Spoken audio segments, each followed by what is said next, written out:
Hello students, നമ്മളിന്ന് അസിംപ്ടോട്ടിക് നൊട്ടേഷൻസിനെ കുറിച്ചാണ് പഠിക്കാൻ പോകുന്നത്. അസിംപ്ടോട്ടിക് നൊട്ടേഷൻസ്. എന്തിനാണ് അസിംപ്ടോട്ടിക് നൊട്ടേഷൻസ് യൂസ് ചെയ്യുന്നത്? കഴിഞ്ഞ ക്ലാസ്സിൽ നമ്മൾ അസിംപ്ടോട്ടിക് കോംപ്ലക്സിറ്റിയെക്കുറിച്ച് പഠിച്ചു. നമുക്കറിയാം, നമ്മൾ ഇപ്പോൾ ലെങ്ത്ത്, രണ്ട് പ്ലേസുകളുടെ ഇടയിലെ ലെങ്ത്ത് മെഷർ ചെയ്തിട്ട് ഈ മെഷർ ചെയ്ത ലെങ്ത്തിനെ റെപ്രസെൻ്റ് ചെയ്യാൻ നമ്മൾ യൂണിറ്റ്സ് യൂസ് ചെയ്യാറുണ്ട്. ഒന്നുകിൽ സെൻറ്റിമീറ്റർ വെച്ചിട്ട്, അല്ലെങ്കിൽ മീറ്റർ വെച്ച്, അതുമല്ലെങ്കിൽ കിലോമീറ്റർ പോലത്തെ യൂണിറ്റ്സ് ഉപയോഗിച്ചിട്ടാണ് ലെങ്ത്തിനെ നമ്മൾ റെപ്രസെൻ്റ് ചെയ്യുന്നത്. ഇതുപോലെ തന്നെ വെയ്റ്റിനെ മെഷർ ചെയ്തും നമ്മൾ kgs, ഗ്രാംസ് അതിലൊക്കെ റെപ്രസെൻ്റ് ചെയ്യാറുണ്ട്. ഏത് വസ്തുവാണെങ്കിലും ഏത് ഒബ്ജക്റ്റ് ആണെങ്കിലും അത് മെഷർ ചെയ്യപ്പെടുന്നുണ്ടെങ്കിൽ ആ മെഷേർഡ് വാല്യൂവിനെ നമ്മൾ റെപ്രസെൻ്റ് ചെയ്യുന്നത് യൂണിറ്റുകൾ ഉപയോഗിച്ചിട്ടാണ്. അതുപോലെ തന്നെ അൽഗോരിതങ്ങളുടെ കോംപ്ലക്സിറ്റി മെഷർ ചെയ്ത് റെപ്രസെൻ്റ് ചെയ്യുന്ന യൂണിറ്റുകളെ നമ്മൾ വിളിക്കുന്ന പേരാണ് അസിംപ്ടോട്ടിക് നൊട്ടേഷൻസ്. ഈ നൊട്ടേഷൻസ് ഉപയോഗിച്ചിട്ടാണ് കോംപ്ലക്സിറ്റിയെ നമ്മൾ റെപ്രസെൻ്റ് ചെയ്യുന്നത്. മനസ്സിലായോ? ഇനി ഏതൊക്കെ നൊട്ടേഷൻസ് ആണ് ഉള്ളതെന്ന് നോക്കാം. ആദ്യം നമ്മൾ പഠിക്കുന്ന നൊട്ടേഷൻ്റെ പേരാണ് ബിഗ് ഒ. ബിഗ് ഒ എന്നാണ് പറയുന്നതെങ്കിലും OH എന്നാണ് എഴുതുന്നത്. ഇത് ക്യാപിറ്റൽ O കൊണ്ടാണ് റെപ്രസെൻ്റ് ചെയ്യുന്നത്. ബിഗ് ഒ നൊട്ടേഷനാണ് ആദ്യം പഠിക്കാൻ പോകുന്നത്. എന്താണ് ബിഗ് ഒ നൊട്ടേഷൻ, അല്ലെങ്കിൽ ബിഗ് ഒയുടെ ഡെഫിനിഷൻ എന്താണ് എന്നാദ്യം പറയാം. f(n)ഉം g(n)ഉം രണ്ട് ഫങ്ഷൻസ് ആണ് എന്ന് കരുതുക. അങ്ങനെയെങ്കിൽ എനിക്ക് പറയാം f(n) is big O of g(n). ശ്രദ്ധിക്കുക, ഡെഫിനിഷനാണ് ഞാൻ പറയുന്നത്. The function f(n) is big O of g(n). ഞാൻ എഴുതിയിരിക്കുന്ന ഈ സ്റ്റേറ്റ്മെൻറ്റിനെ ഇങ്ങനെയാണ് വായിക്കേണ്ടത്.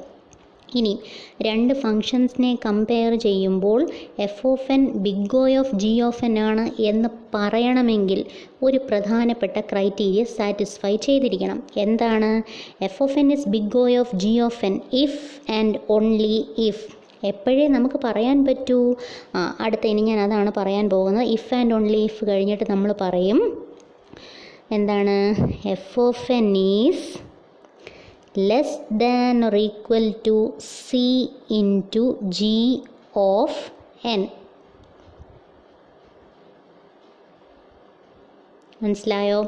അതായത് g of n എന്ന ഫങ്ഷനേക്കാളും f(n) ലെസ് ആയിരിക്കണം, അല്ലെങ്കിൽ രണ്ടുപേരും ഈക്വൽ ആയിരിക്കണം. അപ്പോൾ ഇതാണ് condition. The function f(n) is big O of g(n) എന്ന് പറയണമെങ്കിൽ എന്താണ് ക്രൈറ്റീരിയ?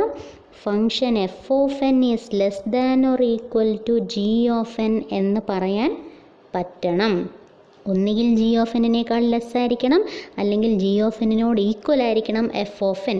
എങ്കിൽ മാത്രമേ f(n) is big O of g(n) എന്ന് പറയാൻ സാധിക്കുകയുള്ളൂ. ഇനിയും ഇതിൻ്റെ പിക്ചോറിയൽ റെപ്രസെൻറ്റേഷൻ കൂടി നമുക്കൊന്ന് നോക്കാം. ഒരു കാര്യം ശ്രദ്ധിക്കുക, f(n) is less than or equal to c into g(n) എന്നാണ് നമ്മൾ എഴുതിയിരുന്നത്. അതിൽ c എന്ന് പറയുന്ന ഒരു കോൺസ്റ്റൻറ്റ് മാത്രമാണ്. ഓക്കെ, ഇനി ആ കാര്യത്തിൽ ഡൗട്ട് വേണ്ട. c is just A constant. ഇനി മറ്റൊരു കാര്യം കൂടി ശ്രദ്ധിക്കുക. ഇത് ഒരു ഗ്രാഫാണ്. ഗ്രാഫ് സിസ്റ്റത്തിൽ തന്നെയുണ്ട്. ഞാനതൊന്ന് സൂം ചെയ്ത് കാണിക്കാം. ഈ ഗ്രാഫ് ഒന്ന് ശ്രദ്ധിക്കുക. ഈ XY ഗ്രാഫിൽ f(n)നെയും g(n)നെയും ഞാൻ പ്ലോട്ട് ചെയ്യാൻ പോകുന്നു. ഈ ഒരു പാത്ത് ശ്രദ്ധിക്കുക. ഇത് c ഇൻറ്റു g(n)ൻ്റെ പാത്താണ്. അതേപോലെ ഈ ഒരു പാത്ത് ശ്രദ്ധിക്കുക. ഇത് f(n)ൻ്റെ പാത്താണ്. അങ്ങനെ രണ്ട് പോയിൻറ്റുകളും നമ്മൾ പ്ലോട്ട് ചെയ്ത് കഴിഞ്ഞിരിക്കുന്നു. എങ്ങനെയാണ് ഈ പോയിൻറ്റുകൾ കിട്ടുക? f(n) ഒരു വാല്യൂ കാണും, ജി ഓഫ് എന്നിനൊരു വാല്യൂ കാണും. രണ്ടിൻ്റെയും ഇക്വേഷൻസിൽ എന്നിന് വാല്യൂസ് സബ്സ്റ്റിറ്റ്യൂട്ട് ചെയ്ത് കൊടുക്കുമ്പോൾ നമുക്ക് മറ്റൊരു വാല്യൂ കിട്ടും. അപ്പോൾ n 1 ആകുമ്പോൾ എഫ് ഓഫ് എൻ എത്ര, ജി ഓഫ് എൻ എത്ര, n 2 ആകുമ്പോൾ എഫ് ഓഫ് എൻ എത്ര, ജി ഓഫ് എൻ എത്ര. അങ്ങനെ എന്നിൻ്റെ ഓരോ വാല്യൂസിനും കറസ്പോണ്ടിങ് ആയിട്ടുള്ള എഫ് ഓഫ് എന്നും ജി ഓഫ് എന്നും കണ്ടെത്തുക. മനസ്സിലായോ? അങ്ങനെ കണ്ടുപിടിക്കപ്പെടുന്ന F of N, G of N വാല്യൂസിനെ ഗ്രാഫിൽ പ്ലോട്ട് ചെയ്യുക. അപ്പം ഈ എക്സ് ആക്സിസിൽ നമ്മൾ എന്നിനെയാണ് റെപ്രസെൻ്റ് ചെയ്യുക. എന്നിൻ്റെ ഓരോ വാല്യൂസിനും എഫ് ഓഫ് എൻ എത്രയാണോ, ജി ഓഫ് എൻ എത്രയാണോ അതിനനുസരിച്ചാണ് നമ്മൾ പ്ലോട്ടിംഗ് പോയിൻറ്റുകൾ റെപ്രസെൻ്റ് ചെയ്യുന്നത്. അപ്പം for each value of N plot the values of F of N and G of N. അങ്ങനെ പ്ലോട്ട് ചെയ്യുമ്പോൾ കിട്ടിയ രണ്ട് കേർവുകളാണ് ഈ രണ്ടെണ്ണം എന്ന് കരുതുക. ഇനി എന്താണ് നമ്മളിതിൽ നിന്ന് മനസ്സിലാക്കേണ്ടത്? തുടക്കം മുതലേ നമുക്ക് നോക്കാം. ബിഗിനിങ് മുതലേ നോക്കുമ്പോൾ ചില സിറ്റുവേഷൻസിൽ എഫ് ഓഫ് എൻ ആണ് ഗ്രേറ്റർ. ആ സമയത്ത് ജി ഓഫ് എൻ ലെസ് ആയിരുന്നു.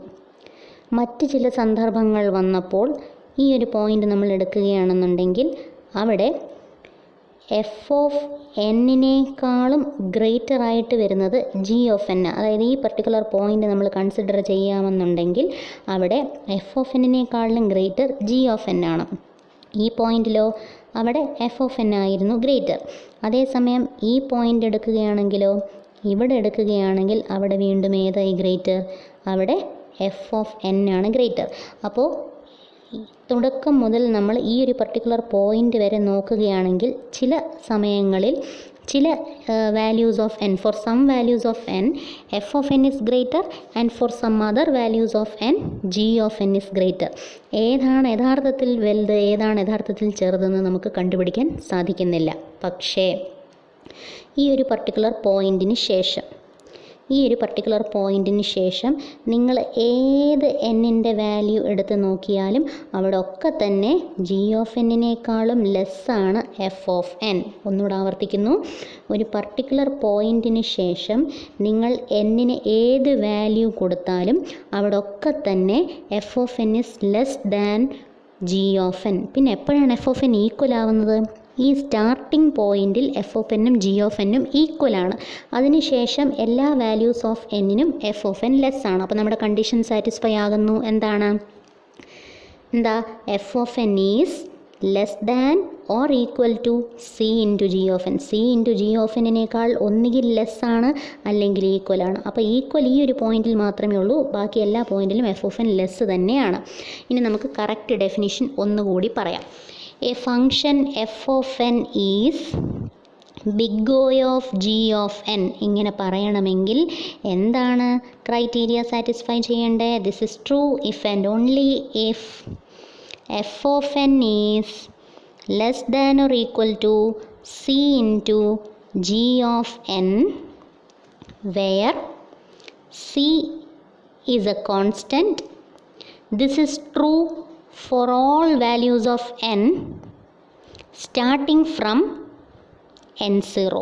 This condition is true for all values of n. This is true for all values of n starting from n equal to n0. So we can write it like this: n greater than or equal to n0. എന്നിൻ്റെ value n0 ആവുകയോ അതിനേക്കാൾ greater ആവുകയോ ചെയ്യുന്ന സമയങ്ങളിൽ മാത്രമാണ് ഈ condition true ആയിട്ട് വരിക.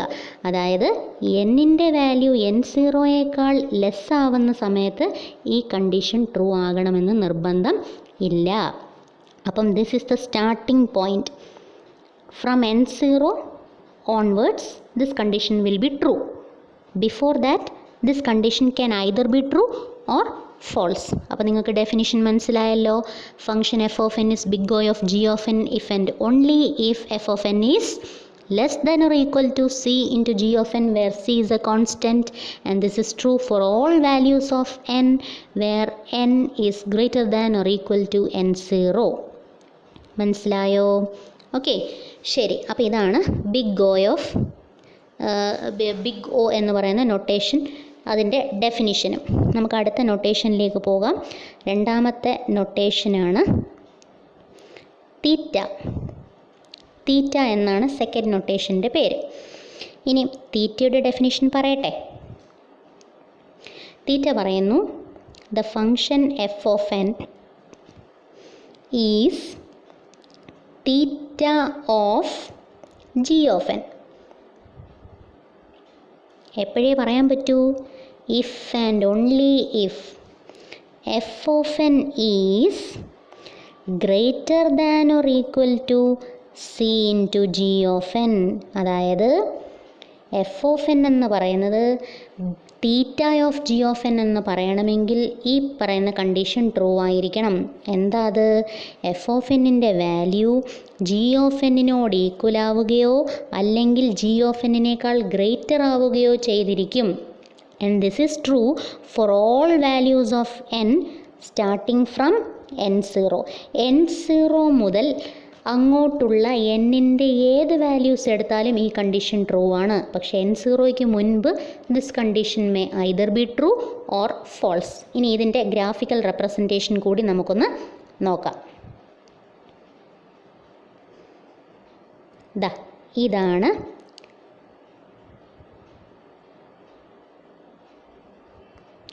ഞാൻ theta എന്നാണ് പറഞ്ഞത്.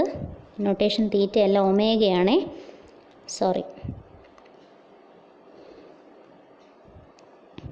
ഞാൻ ഒന്നുകൂടെ പറയാം. നമ്മുടെ ഡെഫിനിഷൻ അത് തന്നെയാണ്. F of N is theta എന്നായിരുന്നു ഞാൻ പറഞ്ഞത്. തീറ്റ അല്ല, ഒമേഗ എന്നാണ്. രണ്ടാമത്തെ നൊട്ടേഷൻ ഒമേഗ എന്നാണ്.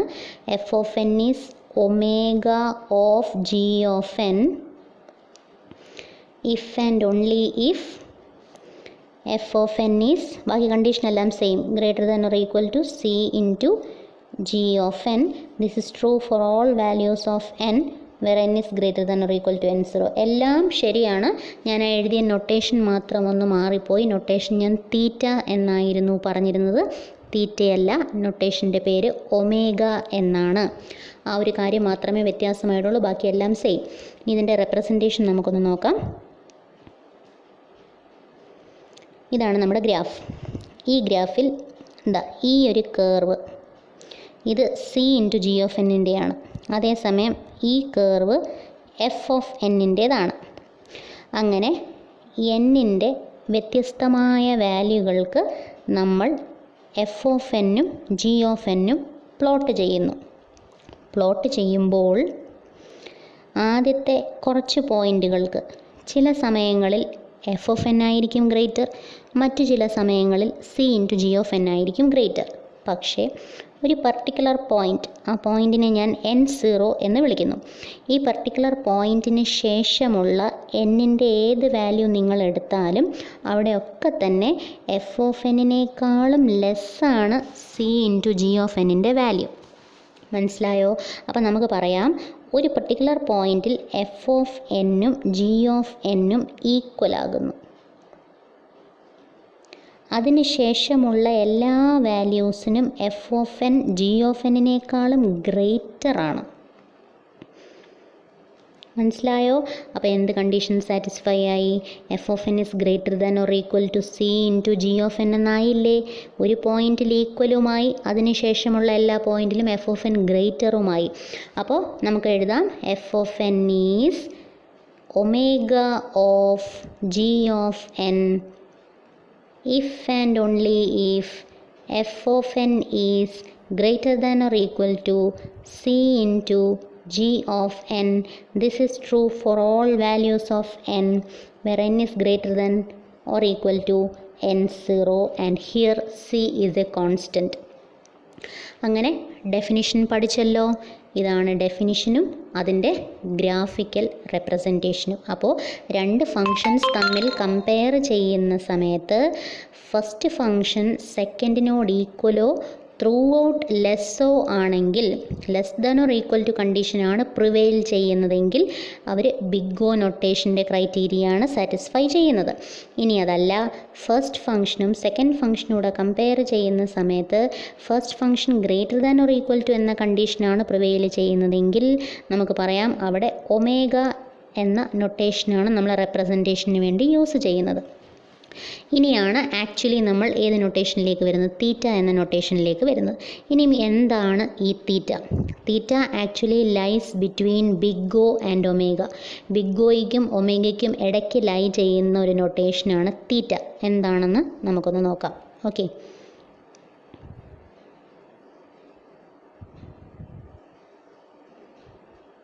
ഇതാണ് അതിൻ്റെ കേർവ്. ഓക്കെ, അപ്പോൾ ഇവിടെ നമുക്ക് 2 പകരം 3 കേർവ് കാണാൻ സാധിക്കുന്നുണ്ട്. 3 കേർവുകളാണ് ഇവിടെ ഉള്ളത്. എന്തൊക്കെയാണെന്ന് നമുക്കൊന്ന് പറയാം. വെയിറ്റ്, ആദ്യം ഞാൻ എഫ് ഓഫ് എൻ എഴുതുന്നു. ഇവിടെ ഞാൻ C1 into G of N എന്ന് എഴുതി.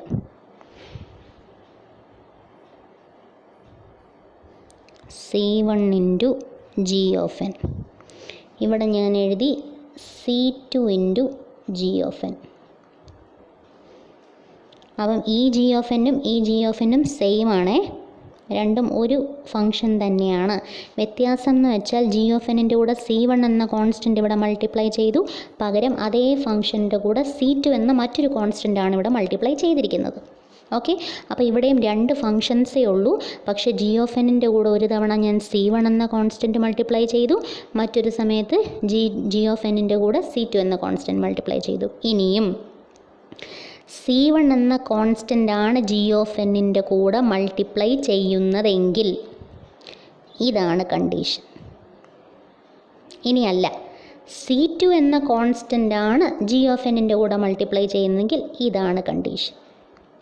വിച്ച് മീൻസ് ഇങ്ങനത്തെ 2 ഫങ്ഷൻസിനെ കമ്പയർ ചെയ്യുമ്പോൾ C1 ആണ് ജി ഓഫ് എന്നിൻ്റെ കൂടെ മൾട്ടിപ്ലൈ ചെയ്യുന്നതെങ്കിൽ എഫ് ഓഫ് എൻ എന്ന് പറയുന്നത് ഒന്നുകിൽ അതിനോട് ഈക്വൽ ആവാം, അല്ലെങ്കിൽ അതിനേക്കാളും ഗ്രേറ്റർ ആവാം. ഇനി C2 എന്ന കോൺസ്റ്റൻ്റ് ആണ് ജി ഓഫ് എന്നിൻ്റെ കൂടെ മൾട്ടിപ്ലൈ ചെയ്യുന്നതെങ്കിൽ ഈ ഒരു കണ്ടീഷനായിരിക്കും എക്സിസ്റ്റ് ചെയ്യുക. അതായത് if C2 is multiplied to G of N, അങ്ങനെയെങ്കിൽ എഫ് ഓഫ് എന്നിൻ്റെ വാല്യൂ ഒന്നുകിൽ C2 ഇൻറ്റു ജി ഓഫ് എന്നിനോട് ഈക്വൽ ആവാം, അല്ലെങ്കിൽ അതിനേക്കാളും ലെസ് ആവാം. പറയുന്നത് മനസ്സിലായോ? അതായത് C1 മൾട്ടിപ്ലൈ ചെയ്താൽ ജി ഓഫ് എന്നിനോട് ലെസ് ദാൻ ഈക്വൽ ടു കണ്ടീഷനാണ് എഫ് ഓഫ് എൻ സാറ്റിസ്ഫൈ ചെയ്യുന്നത്. അതേസമയം C2 ആണ് മൾട്ടിപ്ലൈ ചെയ്യുന്നതെങ്കിൽ F of N is less than or equal to C2 into G of N. ഇവരെ രണ്ടുപേരെ നോക്കുമ്പോൾ ഏതാണ് ലെസ്? എഫ് ഓഫ് എൻ ഇതിനേക്കാളും ലെസ് ആകാം, ജി ഓഫ് എന്നിനേക്കാളും ലെസ് ആകാം, അല്ലെങ്കിൽ ഈക്വൽ ആവാം. ഇവരെ തമ്മിലാണ് കമ്പയർ ചെയ്യുന്നതെങ്കിൽ F of N G of എന്നിനേക്കാൾ ഗ്രേറ്ററോ ഈക്വലോ ആകാം. അപ്പോൾ ഇതാണ് നമ്മുടെ ഇവിടെ നിൽക്കുന്ന കണ്ടീഷൻ എന്ന് പറയുന്നത്. മനസ്സിലായോ? ഇത് ട്രൂ ആയാൽ എനിക്ക് പറയാം F of N is theta of G of N. ഒന്നുകൂടെ ആവർത്തിക്കുന്നു, ഡെഫിനിഷൻ ഇങ്ങനെയാണ്: F of N is theta of G of N if and only if C1 into G of N less than or equal to F of N less than or equal to C2 into G of N. This is true for all values of n starting from n0. Here C1 and C2 are 2 different constants. മനസ്സിലായോ? ഇതാണ് തീറ്റയുടെ definition. ഇനി നമുക്കതിൻ്റെ representation കൂടി ഒന്ന് നോക്കാം. 3 കേർവുകളാണ് ഞാനിവിടെ mark ചെയ്തിരിക്കുന്നത്. ഇത് C2 ഇൻറ്റു ജി ഓഫ് എന്നിൻ്റെ കേർവും, ഇത് C1 ഇൻറ്റു ജി ഓഫ് എന്നിൻ്റെ കേർവും, ഇത് എഫ് ഓഫ് എന്നിൻ്റെ കേർവുമാണ്. തുടക്കത്തേതാണ്ട് ഇവിടെ ഈ എക്സ് ആക്സിസിൽ നമ്മൾ n വാല്യൂസിനെയാണ് റെപ്രസെൻറ്റ് ചെയ്യുന്നത്. ആദ്യത്തെ ഇത്രയും പോർഷൻസിലും ഏത് കേർവ് വേണമെങ്കിലും ലാർജർ ആവാം, ഏത് വേണമെങ്കിലും ലെസർ ആവാം. പക്ഷേ ഈ ഒരു പോയിൻറ്റിന് ശേഷം ആ സ്റ്റാർട്ടിംഗ് പോയിൻറ്റിനെ n0 എന്നാണ് നമ്മൾ വിളിക്കുന്നത്. ആ സ്റ്റാർട്ടിംഗ് പോയിൻറ്റിന് ശേഷം നിങ്ങൾ ഏത് വാല്യൂ ഓഫ് n എടുത്താലും അവിടെ ഒക്കെ തന്നെ C1 into G of N എന്ന് പറയുന്നത് എഫ് ഓഫ് എന്നിനേക്കാൾ ലെസ്സാണ്. അതേപോലെ C2 into G of N എന്ന് പറയുന്നത് എഫ് ഓഫ് എന്നിനേക്കാൾ ഗ്രേറ്ററുമാണ്. ഇത് എഫ് ഓഫ് എന്നിനേക്കാൾ ഗ്രേറ്ററാണ്. C2 into G of N F of എന്നിനേക്കാൾ ഗ്രേറ്ററാണ്. അപ്പോൾ എഫ് ഓഫ് എൻ എന്ന് പറയുന്നതോ ഇതിനേക്കാളും ലെസ്സോ ഈക്വലോ ആണ്. ഇവരെ തമ്മിൽ കമ്പയർ ചെയ്യുമ്പോഴോ C1 into G of N F of എന്നിനേക്കാളും ലെസ്സാണ്. അപ്പോൾ ദാ ഇങ്ങനെ എഴുതാം. ശരിയല്ലേ? ഓക്കെ, ഇനി നമുക്ക് ആലോചിക്കാം. ലെസ്സാണെന്നുള്ളത് മനസ്സിലായി. ഈക്വൽ ആയതെപ്പോഴാണ്? ഈ പോയിന്റിലാണ് ഇവരൊക്കെ ഈക്വൽ ആകുന്നത്. അതിനുശേഷം ഏത് വാല്യൂ എടുത്താലും ഈ കേർവിൽ C1 into G of N എന്ന് പറയുന്നത് എഫ് ഓഫ് എന്നിനേക്കാൾ ലെസ്സും ഈ കേർവിലെ C2 into G of N എന്ന് പറയുന്നത് എഫ് ഓഫ് എന്നിനേക്കാൾ ഗ്രേറ്ററുമാണ്. അപ്പോൾ ഇതാണ് 3 ഡിഫറെൻറ്റ് നൊട്ടേഷൻസ്. ഏതൊക്കെയാണ്? Big O, omega and theta. മനസ്സിലായോ? 3 പ്രധാനപ്പെട്ട നൊട്ടേഷൻസ് ആണ്. ഇത് കൂടാതെ 2 അഡീഷണൽ നൊട്ടേഷൻസ് കൂടിയുണ്ട്. ലിറ്റിൽ ഒ എന്നാണ് ഇതിനെ വിളിക്കുന്നത്. ലിറ്റിൽ ഒ നൊട്ടേഷൻ എന്നും പിന്നെ ലിറ്റിൽ ഒമേഗ എന്നും വിളിക്കും. ഇങ്ങനെയാണ് ലിറ്റിൽ ഒമേഗ എഴുതുന്നത്. Little omega. അപ്പോൾ 2 എണ്ണം ഉണ്ട്. ലിറ്റിൽ ഒ നൊട്ടേഷനും ലിറ്റിൽ ഒമേഗ നൊട്ടേഷനും എന്ന് പറയും. അപ്പോൾ അതിൻ്റെ ഡെഫിനിഷൻ ഇത്രയേ ഉള്ളൂ. F of N is little O of G of N. എപ്പോഴാണ്? If and only if limit N tends to infinity, n tends to infinity, f of n by g of n equal to 0. ഇങ്ങനെയൊക്കെ എഴുതുമ്പോൾ വലിയത് ഏതാണ്ടാണെന്ന് നമ്മൾ വിചാരിക്കും. പ്രത്യേകിച്ചൊന്നുമില്ല. നമ്മൾ big ഒയുടെ notation definition പഠിച്ചില്ലേ? അതിനകത്ത് ലെസ് ദാൻ ഈക്വൽ ടു ക്രൈറ്റീരിയയ്ക്ക് പകരമായി ഈക്വൽ ടു ക്രൈറ്റീരിയ മാത്രം. അതായത് വാല്യൂസ് ഈക്വൽ ആവുന്ന മൊമെൻറ്റിൽ അവർ ലിറ്റിൽ ഒയുടെ കണ്ടീഷൻ സാറ്റിസ്ഫൈ ചെയ്യുകയും വാല്യൂസ് ലെസ് ദാൻ ആവുന്ന സമയത്ത് ബിഗ് ഒയുടെ കണ്ടീഷൻ സാറ്റിസ്ഫൈ ചെയ്യുകയും ചെയ്യുന്നു. അപ്പോൾ ഈ കാര്യത്തിൽ നമ്മൾ ലിറ്റിൽ ഒയ്ക്ക് അത് ഡെഫിനിഷൻ മാത്രം പഠിച്ചാൽ മതി. എന്താണ് definition? F of N is little O of G of N if and only if limit N tends to infinity F of N by G of N. രണ്ടോട് ഡിവൈഡ് ചെയ്താൽ F of N by G of N ചെയ്താൽ നമുക്ക് എന്ത് കിട്ടണം? 0 എന്ന് കിട്ടണം. F of N by G of N equal to 0 എന്ന് കിട്ടണം. ഓക്കെ, അപ്പോൾ ഇതാണ് ലിറ്റിൽ ഒയുടെ ഡെഫിനിഷൻ.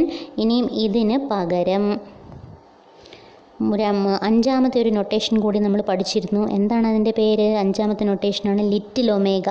ലിറ്റിൽ ഒമേഗ എന്ന് പറഞ്ഞാൽ നമുക്ക് എങ്ങനെ റെപ്രസെൻറ്റ് ചെയ്യാം?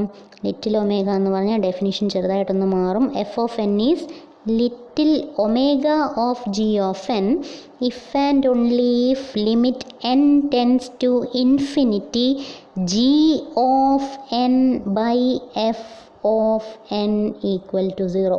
കുറച്ച് മുമ്പ് പറഞ്ഞു F of N by G of N equal to 0 ആണെങ്കിൽ ലിറ്റിൽ ഒ ആണ്. ഇപ്പോൾ പറയുന്നു G of N by F of N equal to 0 ആണെങ്കിൽ ലിറ്റിൽ ഒമേഗയാണ്. ഓക്കെ, അപ്പോൾ ഇത്രയേ ഉള്ളൂ 5 നൊട്ടേഷൻസ്. അതിൽ ലിറ്റിൽ ഒയും ലിറ്റിൽ ഒമേഗയും അത്ര ഇമ്പോർട്ടൻ്റ് അല്ല.